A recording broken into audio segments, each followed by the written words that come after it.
পাষাণী ঘটনা যদি অঙ্কিত হইত, তবে কত দিনকার কত কথা সোপানে সোপানে পাঠ করিতে পারিতে। পুরাতন কথা যদি শুনিতে চাও, তবে আমার এই ধাপে বৈশ্য, মনোযোগ দিয়া জলকল্লোলে কান পাতিয়া থাকো। বহু দিনকার কত বিস্মৃত কথা শুনিতে পাইবে। এই যে অশ্বত্থ গাছ, আজ আমার পিঞ্জরে পিঞ্জরে বাহু প্রসারণ করিয়া সুবিকট সুদীর্ঘ কঠিন শিকড়গুলির দ্বারা আমার বিদীর্ণ পাষাণ প্রাণ মুঠা করিয়া রাখিয়াছে, এ তখন এতটুকু একটুখানি চারা ছিল মাত্র। কচি কচি পাতাগুলি লইয়া মাথা তুলিয়া উঠিতেছিল। কেহ ইহার একটি পাতা ছিঁড়িলে আমার ব্যথা বাজিত। কেবল আমার বাম বাহুর বাহিরের দিকে দুইখানি ইটের অভাব ছিল। সেই গর্তটির মধ্যে একটি ফিঙে বাসা করিয়াছিল। ভোরের বেলায় যখন সে উসুখুসু করিয়া জাগিয়া উঠিত, তখন জানিতাম কুসুমের ঘাটে আসিবার সময় হইয়াছে। যে মেয়েটির কথা বলিতেছি, ঘাটের অন্যান্য মেয়েরা তাহাকে কুসুম বলিয়া ডাকিত। বোধ করি কুসুমই তাহার নাম হইবে।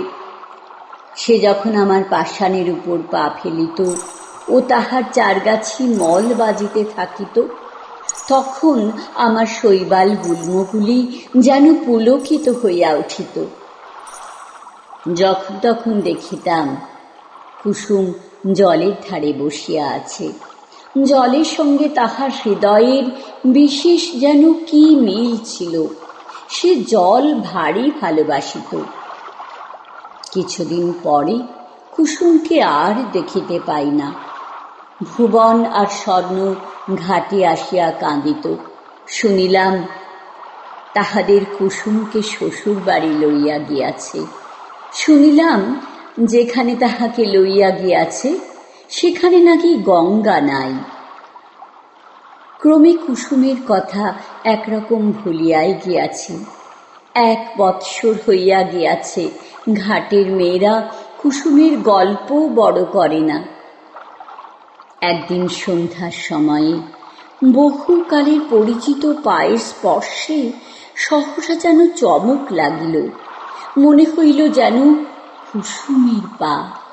তাহাই বটে, কিন্তু সে পায়ে আর মল বাজিতেছে না। সে পায়ের সে সঙ্গীত নাই। কুসুম বিধবা হইয়াছে। শুনিলাম তাহার স্বামী বিদেশে চাকরি করিত। 2-1 দিন ছাড়া স্বামীর সহিত সাক্ষাৎই হয় নাই। পত্রযোগে বৈধব্যের সংবাদ পাইয়া 8 বৎসর বয়সে মাথার সিঁদুর মুছিয়া গায়ের গহনা ফেলিয়া আবার তাহার দেশে সেই গঙ্গার ধারে ফিরিয়া আসিয়াছে। কিন্তু তাহার সঙ্গিনীদেরও বড় কেহ নাই। কুসুম নিতান্ত একলা পড়িয়াছে।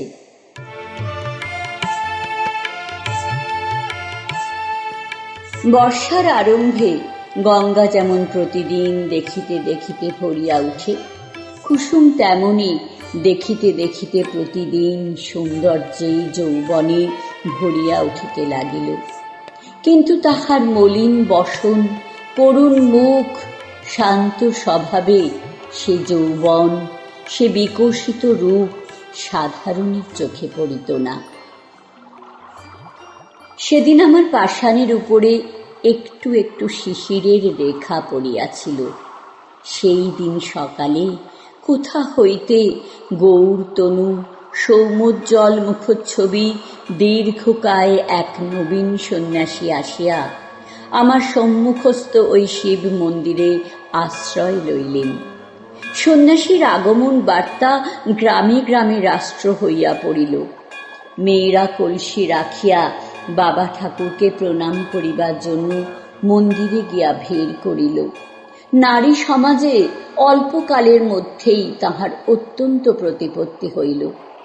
মেয়েরা ঘাটে আসিয়া বলা বলি করিত, আহা কি রূপ! মনে হয় যেন মহাদেব সশরীরে তাঁহার মন্দিরে আসিয়া অধিষ্ঠিত হইয়াছেন। যখন সন্ন্যাসী প্রতিদিন প্রত্যুষে সূর্যোদয়ের পূর্বে শুকতারাকে সম্মুখে রাখিয়া গঙ্গার জলে নিমগ্ন হইয়া ধীর ও গম্ভীর স্বরে সন্ধ্যা বন্দনা করিতেন, তাহার সেই কণ্ঠস্বর শুনিতে শুনিতে প্রতিদিন গঙ্গার পূর্ব উপকূলের আকাশ রক্তবর্ণ হইয়া উঠিত। গ্রামের আর সকলেই সন্ন্যাসীকে দেখিয়াছিল, কেবল কুসুম দেখে নাই। একদিন সন্ধ্যাবেলা পূর্ণিমা তিথিতে চাঁদ উঠিয়াছে। তখন ঘাটে আর কেহ লোক ছিল না।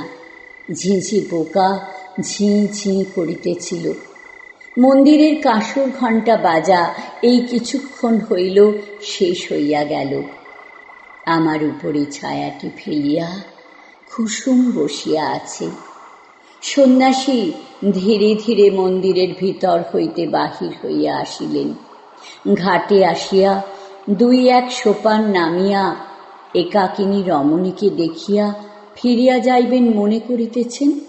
এমন সময়ে সহসা কুসুম মুখ তুলিয়া পশ্চাতে চাহিয়া দেখিল, তাহার মাথার উপর হইতে কাপড় পড়িয়া গেল। মুখ তুলিতেই কুসুমের মুখের উপর জ্যোৎস্না পড়িল। সেই মুহূর্তেই উভয়ের দেখা হইল, যেন চেনা শোনা হইল। মনে হইল যেন পূর্বজন্মের পরিচয় ছিল। মাথার উপর দিয়া পেচক ডাকিয়া চলিয়া গেল। শব্দে সচকিত হইয়া আত্মসংবরণ করিয়া কুসুম মাথার কাপড় তুলিয়া দিল। উঠিয়া সন্ন্যাসীর পায়ের কাছে লুটাইয়া প্রণাম করিল। সন্ন্যাসী আশীর্বাদ করিয়া তাহাকে জিজ্ঞাসা করিলেন, তোমার নাম কি? কুসুম কহিল, আমার নাম কুসুম। সে রাত্রে আর কোনো কথা হইল না। কুসুমের ঘর খুব কাছেই ছিল। কুসুম ধীরে ধীরে চলিয়া গেল।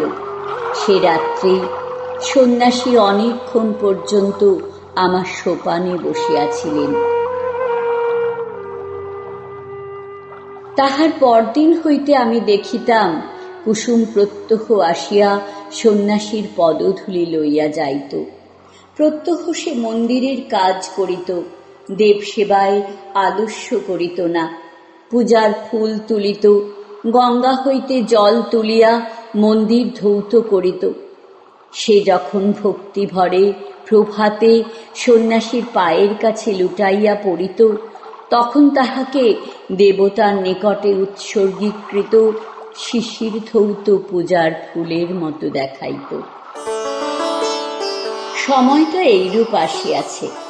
বসন্তের বাতাস লাগিয়া আমার পাষাণ হৃদয়ের মধ্যে অল্পে অল্পে যেন যৌবনের সঞ্চার হইতেছে।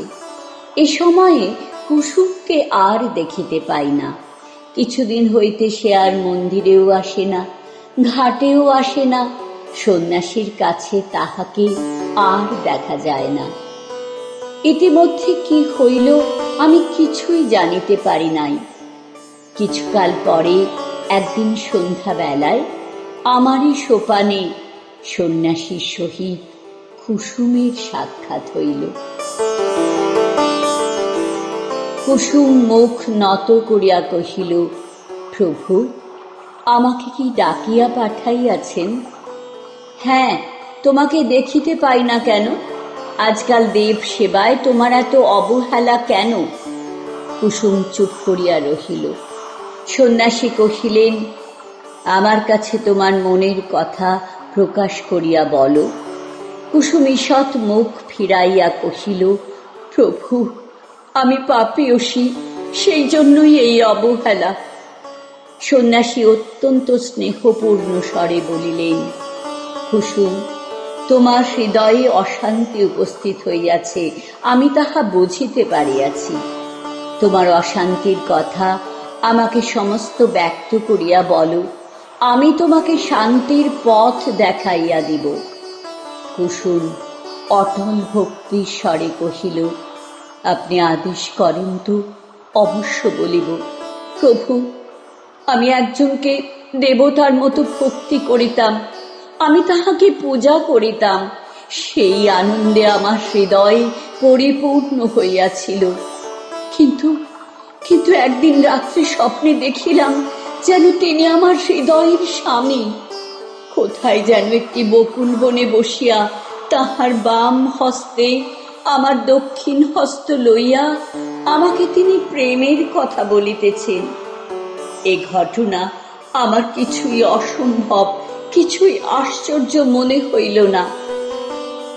স্বপ্ন ভাঙিয়া গেল, তবু স্বপ্নের ঘোর ভাঙিল না। সেই অবধি আমার হৃদয়ের অশান্তি আর দূর হয় না, আমার সমস্ত অন্ধকার হইয়া গেছে। কুসুমের কথা শেষ হইলে সন্ন্যাসী কহিলেন, যাহাকে স্বপ্নে দেখিয়াছ সে কে বলিতে হইবে। কুসুম জোর হাতে কহিল, না না, তাহা বলিতে পারিব না। সন্ন্যাসী কহিলেন, তোমার মঙ্গলের জন্য জিজ্ঞাসা করিতেছি, সে কে স্পষ্ট করিয়া বলো। কুসুম তৎক্ষণাৎ বলিয়া উঠিল, প্রভু, প্রভু, সে তুমি। যেমনই তাহার নিজের কথা নিজের কানে গিয়া পৌঁছিল, অমনি সে মূর্ছিত হইয়া আমার কঠিন কোলে পড়িয়া গেল। সন্ন্যাসী প্রস্তরের মূর্তির মতো দাঁড়াইয়া রহিলেন। যখন মূর্ছা ভাঙিয়া কুসুম উঠিয়া বসিল, তখন সন্ন্যাসী ধীরে ধীরে কহিলেন, তুমি আমার সকল কথাই পালন করিয়াছ, আর একটি কথা বলিব, পালন করিতে হইবে। আমি আজই এখান হইতে চলিলাম, আমার সঙ্গে তোমার দেখা না হয়, আমাকে তোমার ভুলিতে হইবে। বলো, এই সাধনা করিবে? কুসুম উঠিয়া দাঁড়াইয়া সন্ন্যাসীর মুখের পানে চাহিয়া ধীর স্বরে কহিল, প্রভু, তাহাই হইবে। সন্ন্যাসী কহিলেন, তবে আমি চলিলাম। কুসুম আর কিছু না বলিয়া তাহাকে প্রণাম করিল, তাহার পায়ের ধুলা মাথায় তুলিয়া লইল। সন্ন্যাসী চলিয়া গেলেন। কুসুম কহিল, তিনি আদেশ করিয়া গিয়াছেন, তাহাকে ভুলিতে হইবে বলিয়া ধীরে ধীরে গঙ্গার জলে নামিল। এতটুকু বেলা হইতে সে এই জলের ধারে কাটাইয়াছে। শ্রান্তির সময় এ জল যদি হাত বাড়াইয়া তাহাকে কোলে করিয়া না লইবে, তবে আর কে লইবে? চাঁদ অস্ত গেল, রাত্রি ঘোর অন্ধকার হইল। জলের শব্দ শুনিতে পাইলাম, আর কিচ্ছু বুঝিতে পারিলাম না। অন্ধকারে বাতাস হু হু করিতে লাগিল, পাছে তিল মাত্র কিছু দেখা যায় বলিয়া সে যেন ফু দিয়া আকাশের তারাগুলিকে নিবাইয়া দিতে চায়। আমার কলেজে খেলা করিত, সে আজ তাহার খেলা সমাপন করিয়া আমার কোল হইতে কোথায় সরিয়া গেল জানিতে পারিলাম না।